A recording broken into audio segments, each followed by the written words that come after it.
네, 오늘은 신앙인물 탐구 18번째 시간입니다. 솔로몬에 대해서 우리가 한번 생각해보고 또 함께 교훈을 삼아 기도하기를 원합니다. 솔로몬이 누구인지 여러분들 참 잘 알고 계실 겁니다. 제가 인물 정보해서 두 줄을 적어 놓았는데요. 첫 번째로는 다윗과 밧세바 사이에 태어난 아들 여디디야, 이렇게 제가 적어 놓았습니다. 다윗과 밧세바 사이에 태어난 아들이긴 아들인데 몇 번째 아들이냐 하면 두 번째 아들입니다. 여러분, 첫 번째 아들은 어떻게 되었는지 여러분 알고 계십니까? 네, 첫 번째 아들은 죽었습니다. 밧세바와 다윗의 관계는 범죄함의 관계죠. 간음의 관계입니다. 원래 밧세바는 우리아의 아내였습니다. 간음함으로 첫째 아이를 임신하였고, 하나님께서는 그 간음함에 대한 징계, 그리고 또 선한 사람 우리아를 죽인 그 핏값을 물으심으로 첫째 아들을 하나님께서 데리고 가셨습니다. 그때 다윗이 하나님 앞에 엎드려서 정말 많이 울었습니다. 그렇죠? 울고 기도하면서 하나님, 이 아이를 좀 살려주십시오 했지만 하나님은 그 범죄함의 결과로 그 아이를 데려갔습니다. 그리고 난 다음에 하나님이 그들을 불쌍히 여기심으로 둘째 아들을 주셨습니다. 그 아들의 이름이 바로 우리가 잘 알고 있는 솔로몬입니다. 솔로몬 이름의 뜻은 평화라는 뜻이기도 하고요, 온순하다 이런 뜻이기도 합니다. 그런데 솔로몬을 주실 때 선지자 나단이 찾아와서 솔로몬의 다른 이름 하나를 또 말합니다. 그것이 바로 제가 여기에 적어 놓은 여디디야라는 이름입니다. 많이 들어보셨을 겁니다. 여디디야라는 뜻은 바로 하나님의 사랑을 받은 자라는 뜻입니다. 여호와의 사랑을 받은 자라는 뜻이 여디디야라는 이름의 뜻입니다. 여기서 여호와께 사랑을 받았다 하는 데는 크게 두 가지 의미를 담고 있을 것 같습니다. 하나는 첫째 아들이 죽었잖아요. 하나님의 심판과 징계로 정말 죽지 않았으면 좋겠다 생각했던 아들이 죽었어요. 근데 둘째가 태어나면 얘가 또 죽으면 어떡합니까? 얼마나 두렵고 그리고 불안했을까, 부모의 심정을 조금 느끼게 됩니다. 그런데 나단이 찾아와서 이 아이는 여호와께 사랑을 받은 자다 이렇게 말했을 때 어떤 안도감이 들겠어요? 아, 이 아이는 살려주시겠구나, 이런 마음이 들 것 같습니다. 또한 여호와께 사랑을 받았다라는 그 의미 속에는 내가 이 아이를 사용할 것이다 하는 하나님의 약속도 들어있다, 이렇게 우리가 한번 생각해 볼 수가 있겠습니다. 솔로몬의 이름이 여디디야, 여호와께 사랑을 받은 자, 이것을 여러분이 한번 기억하셨으면 좋겠습니다. 그리고 우리도 우리 마음대로 우리의 이름을 여디디야라고 한번 붙여보았으면 좋겠습니다. 하나님이 나를 살려주실 줄 믿습니다. 하나님이 나를 인도하실 줄 믿습니다. 하나님이 또한 나를 사용해 주실 줄 믿습니다. 이런 고백으로 하나님, 나도 여디디야이기를 원합니다, 이렇게 이 시간 한번 하나님께 소원을 말해봐도 좋을 것 같습니다. 솔로몬은요, 밧세바와 다윗 사이에서 여디디야라는 이름으로 태어났고요, 이스라엘의 3대 왕으로 40년 동안 이스라엘을 통치했습니다. 통일 이스라엘의 마지막 왕이라고도 할 수 있겠죠. 르호보암과 여로보암으로 분열 왕국이 일어나기 전에 3대 왕으로 이스라엘을 40년 동안 다스렸습니다. 한 60살 어간에 그가 죽었을 거다, 이렇게 역사학자들이 생각해 봅니다. 솔로몬을 둘러싸고 있는 여러 가지 사건들이 있습니다. 그런데 오늘은 제가 여러분들에게 두 가지를 좀 소개하기를 원하는데요, 강의 안에 보시면 1000번째 사건에 대해서 여러분과 한번 나눠보고 싶고요, 두 번째는 성전 건축에 대한 이야기를 좀 나누고 싶습니다. 정말로 핵심적인 사건이죠. 1000번째와 성전 건축. 제가 어린 시절에 주일학교에서 공부를 꽤 열심히 했습니다. 암송도 하고 성경 통독도 하고 막 열심히 주일학교에서 공부를 했을 때 단골 메뉴가 이거였었습니다. 솔로몬의 1000번째. 그가 1000번째를 드림으로 지혜를 얻게 되었다. 그리고 솔로몬의 성전 건축, 하나님이 이 성전 건축을 정말 기뻐하셨다, 이런 이야기들을 들었습니다. 그런데 제가 성인이 되어서 성경을 다시 읽어보았을 때 이 두 가지 사건을 온전히 그냥 좋은 의미로만 해석할 수는 없던 것 같았습니다. 오늘 본문을 읽으면서 여러분들에게 미화된 일천번제, 미화된 성전 건축이 아니고 역사적으로 어떻게 하나님이 이것을 보시느냐 하는 것들을 조금 객관적으로 여러분과 함께 살펴보고 싶습니다. 첫 번째, 일천번제와 지혜라고 제가 적어 놓았는데요, 그 밑에 제가 땡땡해서 적어 놓은 것을 여러분 한번 함께 읽어 주시면 좋겠습니다. 왕이신, 시작. 왕이신 하나님께서 인간 왕을 통해 자기 백성들을 어떻게 돌보시는지가 드러나는 사건. 네, 오늘 우리가 열왕기상 3장에서 만나게 될 텐데요, 이 일천번제 하나님 앞에 솔로몬이 드린 이 사건은 많은 경우에 지성이면 감천이다, 이런 예화로 사용될 때가 많이 있습니다. 솔로몬이 하나님 앞에 정성을 다해서 1000번의 번제를 드렸더니 하나님께서 기쁘게 받으시고 솔로몬이 가장 원하던 지혜뿐만 아니라 부귀와 영화와 평화까지 허락하신 그 지성이면 감천이다, 이런 것의 예화로 많이 사용되는 이야기입니다. 그런데 실제로 열왕기상 내용을 살펴보면 지성이면 감천이다 이런 내용이기보다는요, 제가 여러분과 함께 읽은 왕이신 하나님께서 인간 왕을 통해 자기 백성들을 어떻게 돌보시는지가 드러나는 사건이다, 이렇게 보는 것이 더 옳겠습니다. 여러분, 솔로몬이 왕이 되었습니다. 예나 지금이나 굉장히 많은 사람들이 수근수근거리지요.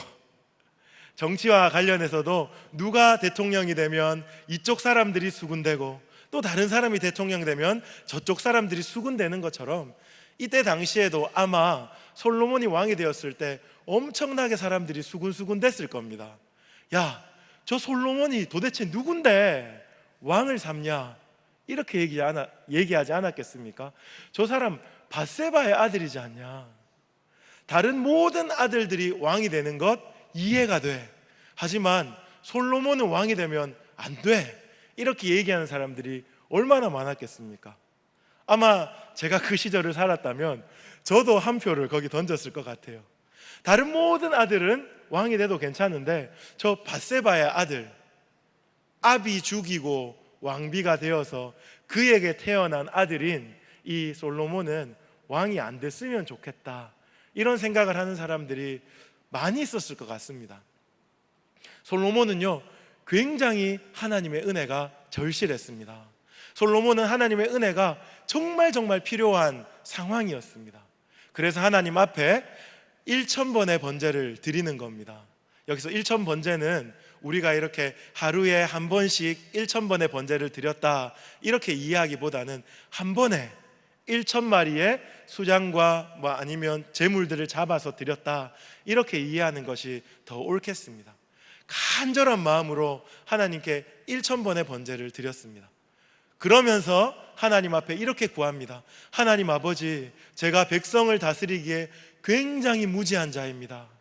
우리 아버지랑 나랑 비교하여 볼 때 나는 정말 어린아이에 불과합니다. 하나님, 이 백성들 얼마나 다양하겠어요, 그렇죠? 다양한 니즈가 있고 다양한 요구가 있고 다양한 생각을 가진 이 많은 백성들을 잘 다스릴 수 있도록 하나님 아버지, 나에게 지혜를 주십시오 하고 하나님께 간절히 간구하는 겁니다. 그런데 이 간구가 하나님 마음에 맞았더라, 이렇게 성경에서 말하고 있습니다. 하나님이 간구를 들었는데 하나님 마음에 이 간구가 딱 맞았는 거예요. 그래, 네 마음이 바로 내 마음이다, 바로 그겁니다. 오늘 우리가 담임 목사님 설교에서 들었던 것처럼 이것이 아버지의 원과 같았던 거죠. 뭡니까? 하나님은 진짜 왕이십니다. 그리고 이 진짜 왕이 인간 왕을 세워서 대리 통치를 하시고 있는 것이 바로 우리가 역사서에 보는 왕들입니다. 사실 이스라엘 백성은 다윗 왕의 백성이다, 이렇게 말하지 않고 하나님의 백성이다, 이렇게 말하는 게 옳겠습니다. 솔로몬도 마찬가지죠. 이 이스라엘 백성들은 솔로몬 왕의 백성이기보다는 하나님의 백성들입니다. 하나님이 진짜 왕이신데 대리 통치자를 세우셔서 자기 백성들을 다스리실 때 이 대리 통치자가 무엇을 구하는 것을 가장 기뻐하시냐 하면 이 백성들을 잘 다스릴 수 있는 지혜를 구하는 것을 가장 기뻐하신다. 이렇게 우리가 생각해 볼 수 있겠습니다. 하나님이 옳거니 그래, 네가 정말로 바른 기도했다. 내가 이 백성들을 잘 다스리기 위해서 너에게 지혜를 주겠다. 그렇게 하여서 하나님께서 지혜를 주신 겁니다. 이 솔로몬의 갈급한 심정, 이 솔로몬의 절실한 심정, 왕이 되었는데 정말 아버지의 후광에서 아무것도 할 수 있는 것이 없고 사람들은 자기를 향해서 수군수군 거릴 때 하나님 앞에 절실한 마음으로 드렸던 이 일천번제, 그리고 지혜를 구했을 때 하나님 마음에 합하여 하나님이 지혜를 주신 거죠. 지혜를 주셨을 뿐만 아니라 부귀와 영화와 그 나라의 평화까지 허락하신 그 사건이 바로 우리가 대하는 일천번제와 지혜를 주신 사건입니다. 이 본문을 이렇게 해석하면 우리 또한 이렇게 기도해 볼 수 있겠습니다. 혹시 이 자리에 가장으로서 이 자리에 앉아 계신 분이 있으시겠습니다. 그런 분들은 이렇게 구하십시오. 하나님, 내가 가장인데 사실은 내가 이 생이 첫 번째 생입니다. 한번 살아봤으면, 한번 내가 해봤으면 정말 잘할 텐데 내가 아이의 10대를 처음 경험해 봅니다. 아이의 20대를 처음 경험해 봅니다. 자녀의 결혼을 처음 경험해 봅니다. 자녀의 실직을 처음 경험해 봅니다. 하나님, 내가 이 자녀들, 이 가정을 잘 다스릴 수 있는 지혜를 주십시오. 그랬을 때 하나님이 어떻게 반응하시겠습니까? 옳다 옳다, 네가 지혜를 구하는 게 참으로 바른 기도다. 왜요? 우리는 하나님이 우리에게 허락하신 가정의 대리통치자지 않습니까? 혹시 어머니가 계십니까?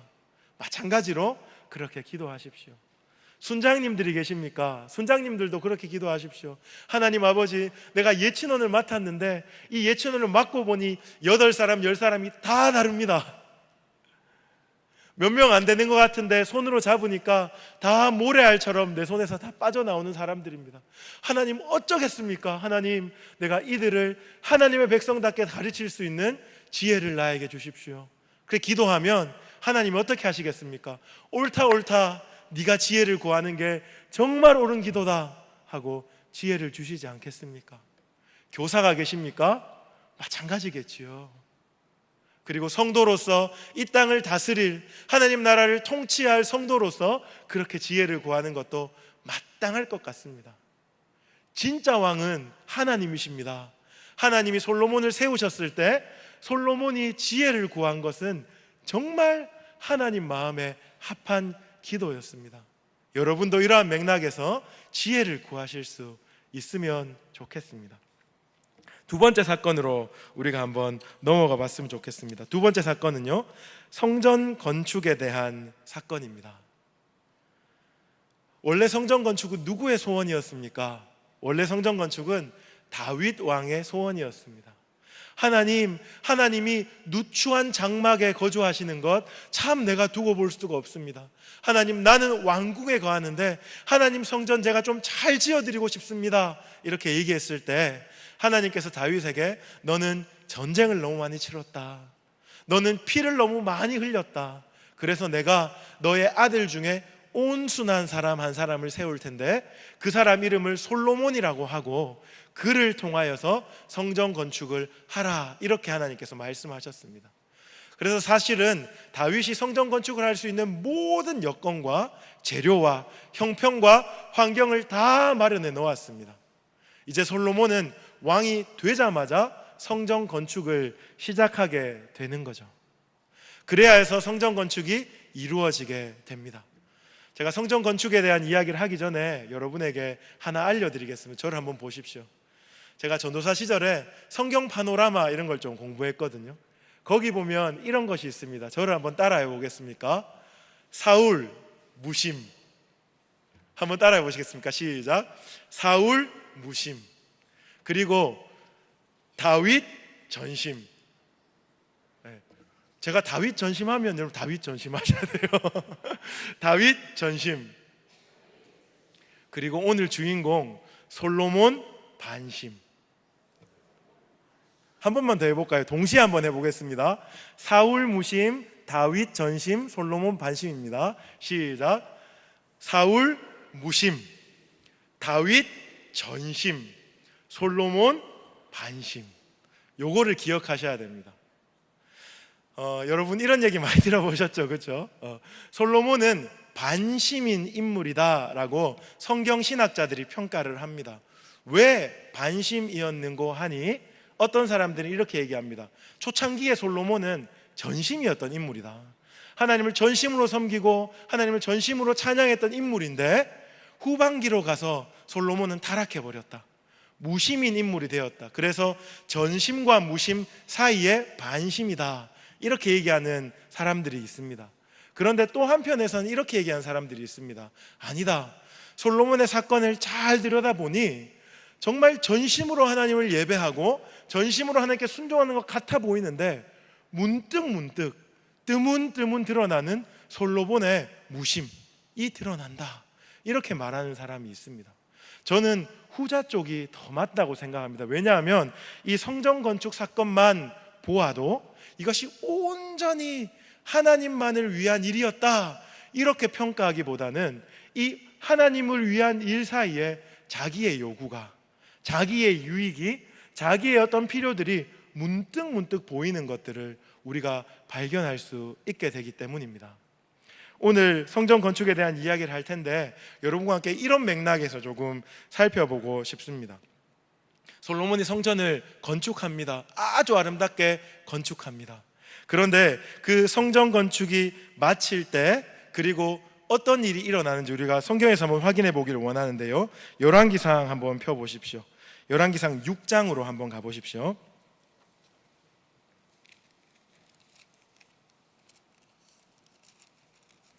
6장에 37절, 38절 제가 한번 읽어보겠습니다. 넷째 해 15월에 여호와의 성전 기초를 쌓았고 11째 해 불월 곧 여덟째 달에 그 설계와 식양대로 성전 건축이 다 끝났으니 솔로몬이 7년 동안 성전을 건축하였더라. 솔로몬이 7년 동안 성전을 건축했습니다. 그리고 열왕기의 기자가 7장 1절로 딱 넘어오면서 하는 얘기가 솔로몬이 자기 왕궁을 13년 동안 건축하여 그 전부를 준공하니라. 저를 한번 보십시오. 7년과 13년을 의도적으로 비교하고 있습니다. 그렇죠? 솔로몬이 7년 동안 성전 건축에 애를 쓰고 힘을 쓰고 노력한 것 너무나 아름다운 일입니다. 하나님을 위해서 그리고 이스라엘 나라를 위해서 정말 아름다운 성전을 건축했습니다.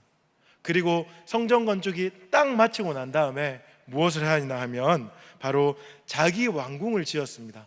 13년 동안, 거의 한 2배 정도 시간입니다. 그렇죠? 이걸 보면서 저는 어떤 느낌을 받았냐 하면 뭐가 좀 찜찜한데, 하나님 앞에 전심을 드렸다기보다는 왠지 하나님 일도 했지만 자기 일도 버릴 수 없었던, 자기에 대한 유익을 추구함도 버릴 수 없었던 솔로몬의 반심과 같은 이야기들을 여기서 좀 읽을 수가 있었습니다. 근데 비단 좀 찜찜한 사건은 사실 성전 건축뿐만 아니라 아까 전에 1000번째 사건 있죠, 거기에도 있었습니다. 3장 1절로 한번 가보시겠습니까? 3장 1절, 솔로몬이요 1000번제를 드리기 전에 3장 1절에 이런 사건이 기록되어 있습니다. 솔로몬이 애굽 왕 바로와 더불어 혼인관계를 맺어 그의 딸을 맞이하고 다윗성에 데려다 두고 자기의 왕궁과 여호와의 성전과 예루살렘 주위의 성의 공사가 끝나기를 기다리니라. 창세기 시절부터 하나님께서 기뻐하시지 않았던 것은 이방인과의 통혼입니다. 그런데 솔로몬은 바로의 딸을, 애굽 바로의 딸을 자기의 왕비로 취합니다. 그리고 이 사건은 잠시 언급하고는 우리가 잘 알고 있는 1000번째 사건으로 넘어가는 겁니다. 우리가 1000번째만 주목하여 보았는데 사실은 전반적인 내용을 쭉 읽어보면 문득 그리고 구석구석에 이거 좀 이상한데? 솔로몬 왜 이걸 했을까? 이런 내용들이 문득 있는 겁니다.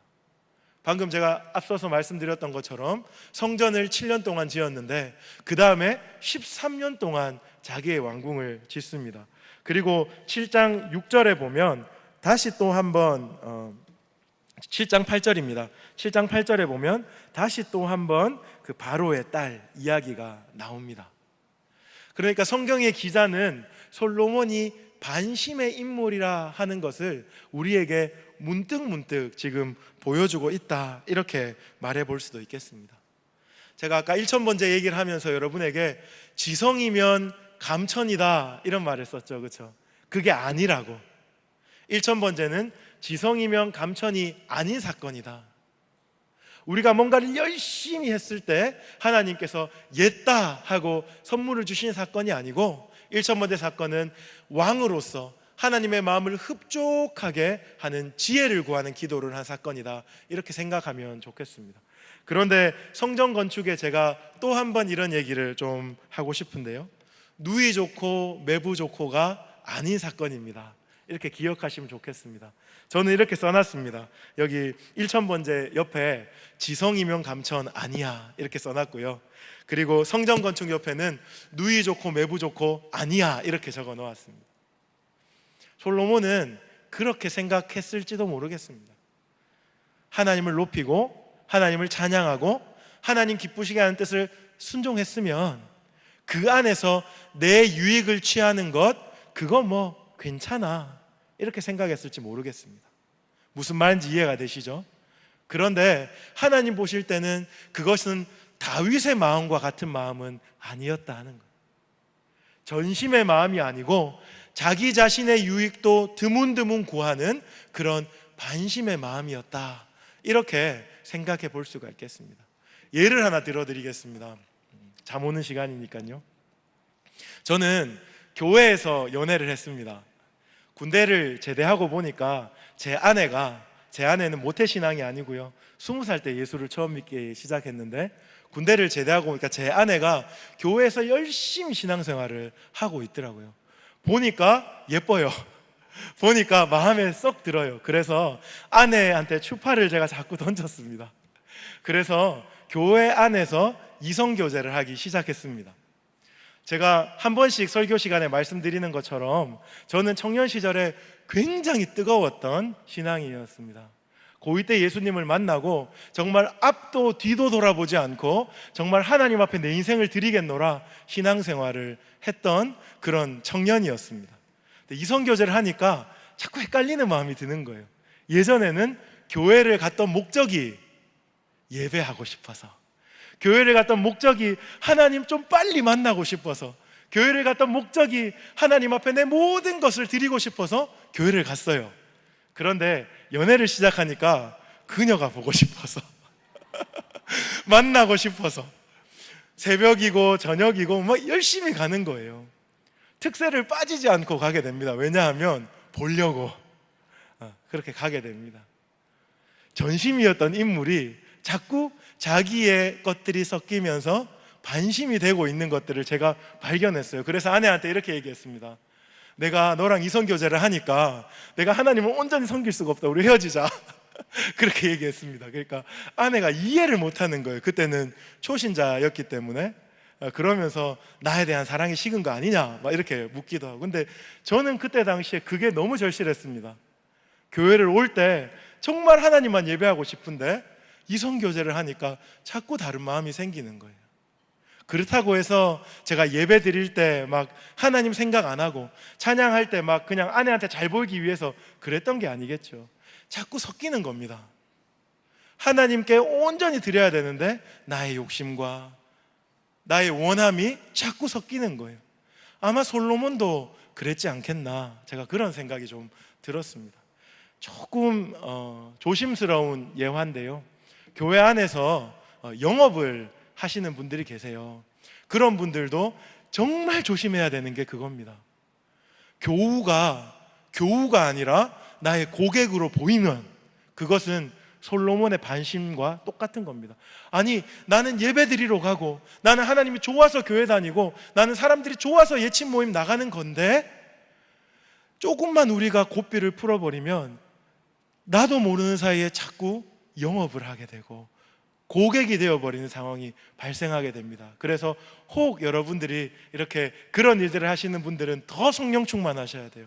교회 안에서 더 성령 충만하셔서 솔로몬의 반심 사건이 일어나지 않도록 전심으로 온전히 말씀, 온전히 예배, 온전히 성령 충만을 위해서 교회 나오고 함께 공동체 생활을 할 수 있도록 마음을 다잡아야 됩니다.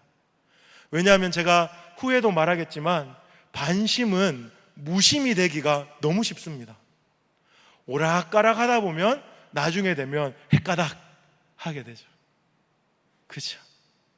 중심을 잘 잡고 있어야 하는데, 솔로몬이 왕궁을 지었던 사건에 보니까 중간중간에 우리가 눈을 크게 뜨고 보면 드러나지도 않을 정도로 약간 오락가락하는 모습들이 보이게 되는 것 우리가 발견할 수 있습니다. 그래서 하나님께서 솔로몬에게 정말 엄중하게 경고를 하는 상황이 발생합니다. 9장으로 한번 가보십시오. 성전을요 아름답게 지었습니다. 그리고 성전 봉헌식을 성대하게 치렀습니다. 그리고 난 다음에 하나님이 다시 한번 솔로몬에게 나타납니다. 그때 기브온에서 1000번제를 드렸을 때 하나님이 나타나셨을 때와 같이 하나님이 솔로몬에게 나타나십니다. 나타나셔서 하나님께서 어떻게 말씀하시는지 다시 한번 보십시오. 9장 4절인데요 이렇게 말합니다. 네가 만일 내 아버지 다윗이 행함같이 마음을 온전히 하고 바르게 하여 내 앞에서 행하여 내가 네게 명령한 대로 온갖 일을 순종하여 내 법도와 율례를 지키면 내가 네 아버지 다윗에게 말씀하기를 이스라엘의 왕위에 오를 사람이 네게서 끊어지지 아니하리라 한 대로 내 이스라엘의 왕위를 영원히 경고히 하려니와. 6절과 7절은 여러분들이 한번 읽어주십시오. 시작.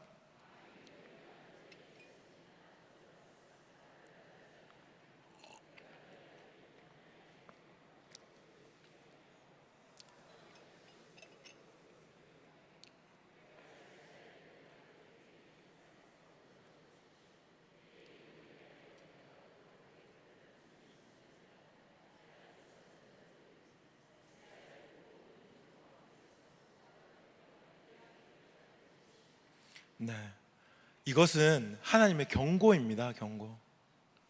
중간중간에 오락가락했던 솔로몬에게 하나님이 엄중히 경고하신 내용입니다. 만일이 두 가지 나오죠, 그렇죠? 첫 번째 만일은 뭐냐 하면, 만일 네가 네 아버지 다윗같이 행하면, 하나님의 말씀을 순종하며 법도와 율례를 지키면 내가 내 나라를 장구하게 해주겠다. 그런데 두 번째 만일은 뭡니까? 만일 네가 내게서 떠나면, 나를 경외하기를 그치면, 그리고 하나님 앞에서 돌이켜서 다른 신을 섬기게 되면 내가 너를 내게 준 땅에서 끊어버리겠다, 이렇게 말하는 겁니다. 솔로몬에서 하나님께서 분명히 이야기하고 있는 이것을 우리가 여기서 발견할 수가 있겠습니다. 이 반심의 인물인 솔로몬은 정말로 이 명령, 이 경고, 이 하나님의 말씀을 듣고는 돌이켜야 하는 그런 엄중한 그런 위치에, 입장에 놓여 있다, 이렇게 우리가 생각해 보면 좋겠습니다. 반심을 경계해야 합니다. 누이 좋고 매부 좋고 좋은 게 아닙니다. 그렇죠? 우리가 하나님 앞에서 온전히 깨어 있어야 합니다. 나도 좋고 하나님도 좋은 거 사실은 많이 없어요. 저도 청년 때 그런 기도를 참 많이 드렸어요. 하나님, 나도 좋고 하나님이 좋으면 되지 않습니까? 그런데 살면서 보니까 항상 하나님이 좋으면 나는 안 좋더라고요. 결과적으로는 나도 좋아요. 근데 그 상황에서는 끝까지 포기해야 되고 끝까지 하나님 앞에서 이빨 깍 깨물고 순종해야 되는 그런 상황들이 많이 벌어지더라고요. 다 같이 좋은 것은 잘 없습니다. 왜냐하면 우리가 죄인이니까요. 우리의 욕구나 우리의 원함이나 우리의 소원은 이미 하나님의 뜻과 너무 멀어져 있어요. 그래서 나도 좋고 하나님도 좋은 일은 잘 없어요. 이때 어떻게 해야 되겠습니까? 야, 이게 오늘 담임 목사님 하신 설교의 리바이벌인 것 같죠? 자꾸, 그죠? 동행할 때 우리가 하나님 편으로 와야겠죠. 그죠? 그렇게 하여야지만 우리가 하나님 앞에 전심을 지킬 수가 있습니다. 이 자리에 앉아 계신 여러분, 우리가 사실은 반심의 인물이잖아요. 그렇죠? 우리가 사실은 반심의 인물입니다. 우리가 사실은 세상과 양다리를 척 걸치고 있는 그런 인물입니다. 깨어있지 않으면 무심으로 나아가기가 너무 쉽습니다. 이런 두려움을 가지고 하나님 앞에 우리가 좀 몸부림을 쳐야겠습니다. 제가 그 밑에 참고라고 해서 잠언과 전도서에 대한 역사적 견해, 이건 저의 견해입니다. 사실은 솔로몬 그와 그의 인생과 더불어서 잠언과 전도서를 해석해 보면 이렇다는 겁니다. 잠언과 전도서 그 자체로는 정말 좋은 글인데, 만약에 솔로몬이 진짜 잠언대로 행하였다면 우리가 솔로몬의 그 비참한 결과를 보지 않았겠죠. 그런 아쉬움이 있습니다. 전도서도 정말 인생의 무상함과 하나님 경외함의 탁월함을 말하고 있는 듯한데, 이것이 솔로몬이 생전에 이것을 먼저 깨닫고 살았으면 얼마나 좋았겠습니까? 근데 솔로몬은 나중에 노년이 돼서야 후회와 같은 말로 전도서를 기록하였습니다. 내가 다 해봤는데 그거 헛되더라. 진짜 중요한 거는 하나님을 경외하는 건데 나는 그렇게 살지 못했으니 내 후손들아 너희들은 그렇게 살아라 하는 그 글이 전도서입니다. 우리가 잠언 전도서를 공부할 때 솔로몬의 지혜, 그것은 반드시 배워야겠지만 내가 솔로몬 같이 살진 않아야지 하는 것을 여러분들이 기억하면 좋겠다 싶어서 제가 참고로 넣어 놓았습니다. 그리고 3번에 보면요, 제가 솔로몬의 범죄상과 그 결과를 다시 한번 표로 정리해 보았습니다.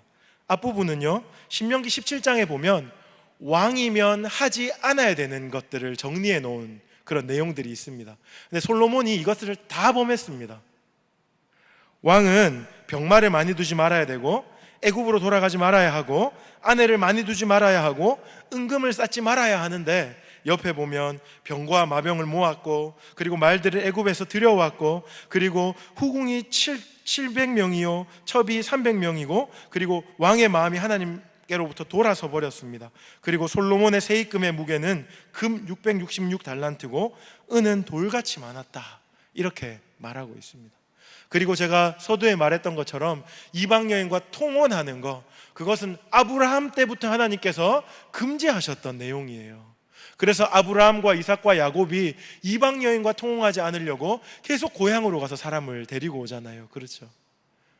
그리고 에서가 그 이방 여인과 결혼함으로 그의 부모가 걱정했다, 뭐 이런 내용들이 초창기부터 쭉 나옵니다. 근데 솔로몬은 애굽 여인을 자기의 아내로 취했습니다. 뿐만 아니라 후궁 700명과 첩 300명을 취했는데 다 외국에서 이방인들을 취했던 이 범죄상이 있습니다.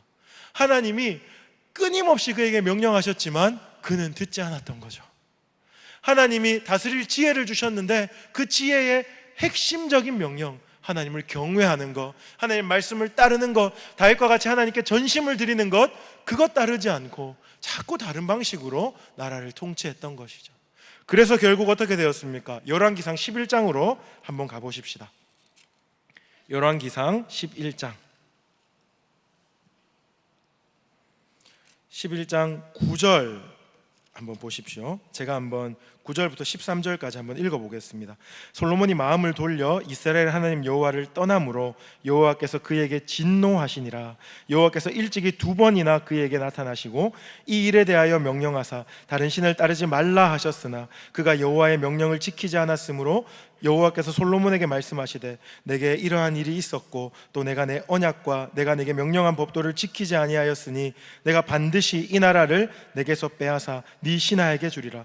그러나 네 아버지 다윗을 위하여 내 세대에는 이 일을 행하지 아니하고 내 아들의 손에서 빼앗으려니와 오직 내가 이 나라를 다 빼앗지 아니하고 내 종 다윗과 내가 택한 예루살렘을 위하여 한 지파를 네 아들에게 주리라 하셨더라.